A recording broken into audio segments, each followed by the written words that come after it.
World War II and China, foreign heroes China will never forget.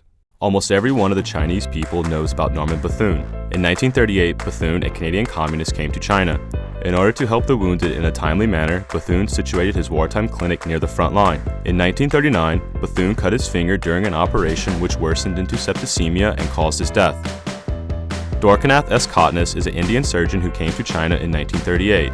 He had previously worked in many regions in central and southwest China and once tested vaccinations on himself in order to treat contagious diseases. Ma Haida, born Shafik George Hatem in New York, became a citizen of the People's Republic of China in 1949, the first foreigner to be awarded so. Ma was a Chinese public health official during and after World War II, treating high-profile patients. The aforementioned are army surgeons. There are also fearless journalists who transmitted information about China's fight against the Japanese to the outside world. Agnes Smedley traveled all over China in order to write stories for Western media. Edgar Snow was the author of Red Star Over China.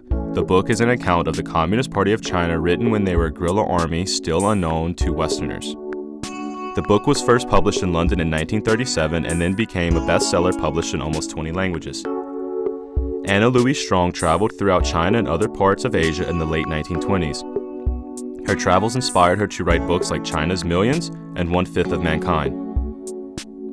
Another foreigner held in high esteem by the Chinese is Roe Ali from New Zealand. When the war with Japan broke out in 1937, Ali founded the Chinese Industrial Cooperatives, organizations set up to provide employment by manufacturing goods to support China's fight against Japanese aggression. The Nanjing Massacre in late 1937 was one of the darkest events in China's history, and the next three foreign allies all played pivotal roles in protecting as many Chinese people as they could. John Rabe, a merchant from Germany who came to China in 1908, he wrote a wartime book, The Good Men of Nanking, The Diaries of John Rabe.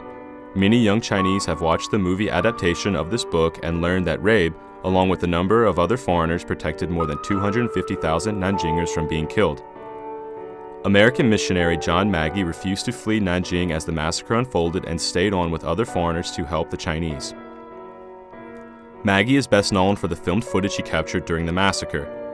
Bernard Steenberg, a stowaway from Denmark, also took a great many photos of the killings, at the same time unfurling a Danish flag over a cement factory, thus gaining protection from the Japanese.